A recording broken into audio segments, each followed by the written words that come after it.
स्वागत है दोस्तों आपका अपने चैनल एपेक्स करियर क्लास के यूट्यूब चैनल पर। 69 शिक्षक भर्ती में आज क्या कुछ है। नहीं मिला भरांक, शिक्षा मित्र हुए बाहर।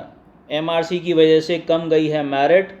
अभी सिर्फ काउंसलिंग, नियुक्ति पत्र बाद में दिए जाएंगे। अंक वितरण में असमानता पर जवाब तलब। प्राप्त पूर्णांकों से गलती करने वालों ने किया प्रदर्शन और कम गुणांक वाले तैयार रहे हैं सेकंड काउंसलिंग के लिए।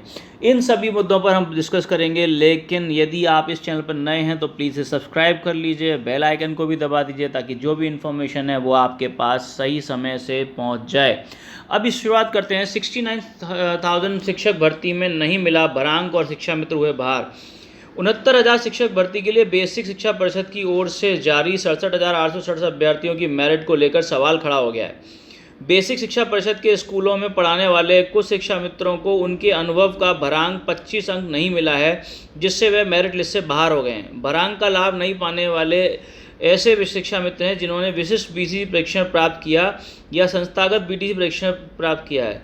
इन शिक्षा मित्रों का आरोप है कि उन्हें भरांक नहीं दिया, जबकि ऐसे शिक्षा मित्र जो 2 वर्षीय दूरस्थ विशिष्ट बीसीटी परीक्षण के हैं उन्हें भरांक का लाभ दिया गया है। बेसिक शिक्षा परिषद कार्यालय पहुंचे शिक्षा मित्रों का कहना है कि परिषद के सॉफ्टवेयर में विशिष्ट बीटीसी परीक्षण प्राप्त करने वाले या संस्थागत बीटीसी परीक्षण प्राप्त करने वाले भरांक के लोगों के लिए व्यवस्था ही नहीं की गई।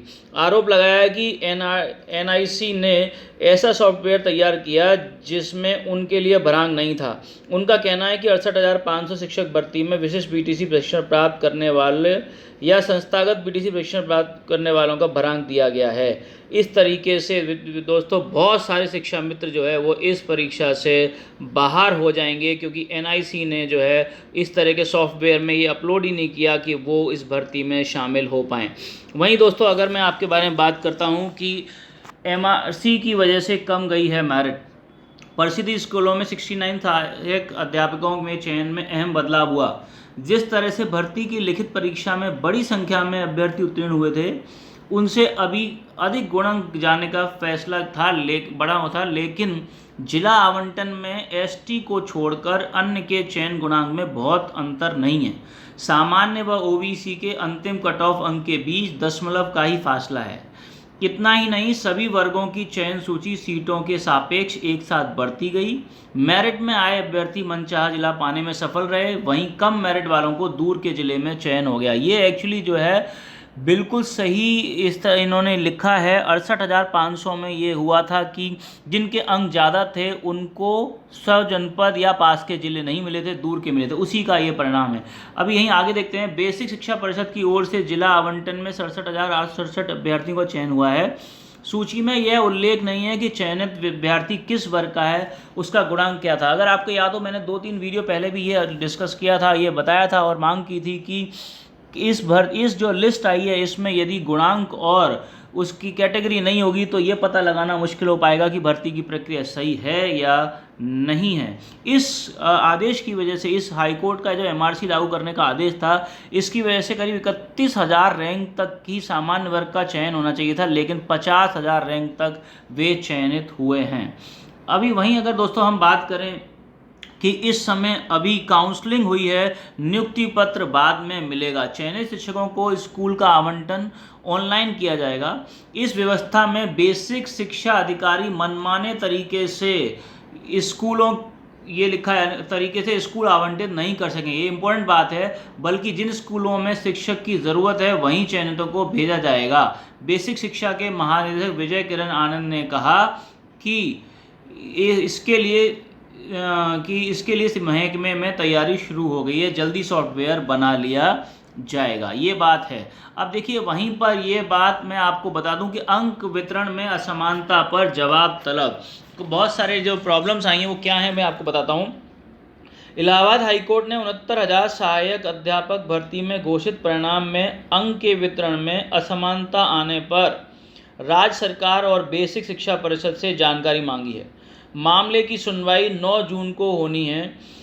सम्मा बानो और कई अन्य अभ्यर्थियों की याचिका पर न्यायमूर्ति प्रकाश पाटिया सुनवाई कर रहे हैं। याचिकाकर्ता के अधिवक्ता सीमान सिंह का कहना था कि 6 जनवरी 2019 को 69,000 सहायक अध्यापक की लिखित परीक्षा आयोजित की गई। इसकी पहली उत्तर कुंजी 8 जनवरी को जारी की गई। इसके मुताबिक याचिकागण को क्वालिफाइंग 90 अंक मिल रहे थे, लेकिन 8 मई 2020 को अंतिम उत्तर कुंजी जारी की गई तो पता चला कि पाठ्यक्रम से बाहर से पूछे गए 3 प्रश्नों, एक सीरीज के प्रश्न संख्या के 3, 4 और 6 के सभी को बराबर अंक दिए गए, भले ही उसने कोई भी विकल्प चुना हो, जबकि याचिकागण को इन प्रश्नों के समान अंक नहीं दिए गए, जिसकी वजह से वे क्वालिफाई नहीं कर सके।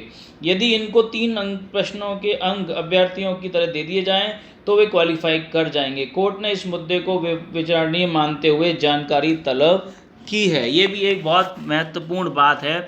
वहीं दोस्तों, अगर मैं आपको बता दूं कि इस भर्ती में प्राप्तांक पूर्णांक की गलती करने वाले जो विद्यार्थी हैं उन्होंने प्रदर्शन स्टार्ट कर दिया है। उन्होंने कहा है हलफनामा लेकर मूल दस्तावेजों के आधार पर काउंसलिंग में शामिल किया जाए। उन विद्यार्थियों का कहना है कि ठीक है, हमसे कुछ गलती हो गई भरने में, पूर्णांक प्राप्तांक में, इसका मतलब ये नहीं कि हम उसके लिए पात्र नहीं हैं, हमसे हलफनामा ले लिया जाए और हमको इस भर्ती परीक्षा में शामिल होने दिया जाए। ये बात यहाँ पर और मैं बताना चाहूँगा कि सहायक अध्यापक भर्ती में अहर मिलने वाले काउंसलिंग के बाद नियुक्ति पत्र मिलेगा। चयनित स्कूलों को स्कूल का आवंटन ऑनलाइन किया जाएगा। ये मैंने अभी आपको पहले भी बताया था। ऐसा इसलिए किया जा रहा है ताकि कोई भी जो है वो अपनी मनमानी ना कर सके। वहीं दोस्तों, मैं आपको बताना चाहूँगा कि वो विद्यार्थी, मैं पहले भी 2-3 वीडियो में कह चुका हूँ कि 68,500 वाले 15,000 विद्यार्थी बाहर हो गए हैं। जिन लोगों ने फॉर्म भरने में जो ऑनलाइन मिस्टेक में ऐसी गलतियाँ कर दी हैं जिससे मेरिट प्रभावित होगी, वो भी बाहर हो जाएंगे। कुछ लोगों को अपने मनपसंद ज़िला नहीं मिलेगा, वो भी बाहर हो जाएंगे। और कुछ लोगों के डॉक्यूमेंट्स पूरे नहीं होंगे, वो लोग भी बाहर हो जाएंगे। तो ऐसी स्थिति में जो कम गुणांक वाले हैं, यानी कि जो प्रेजेंट अभी जो गुणांक गए, मेरिट गई है, अगर आपके उससे 2 पॉइंट कम तक भी हैं तो भी आप अपने सभी दस्तावेज, सभी जो है अभिलेख तैयार रखिए और सेकंड काउंसलिंग के लिए बिल्कुल तैयार रहिए, आपको पक्का मौका मिलेगा। और यहाँ पर एक बात और बता दूँ, सेकंड नहीं 3rd काउंसलिंग भी हो सकती है, ये मैंने आपको पहले भी बताया था। तो आप सभी को मेरी तरफ से बहुत बहुत शुभकामनाएं। Thank you very much.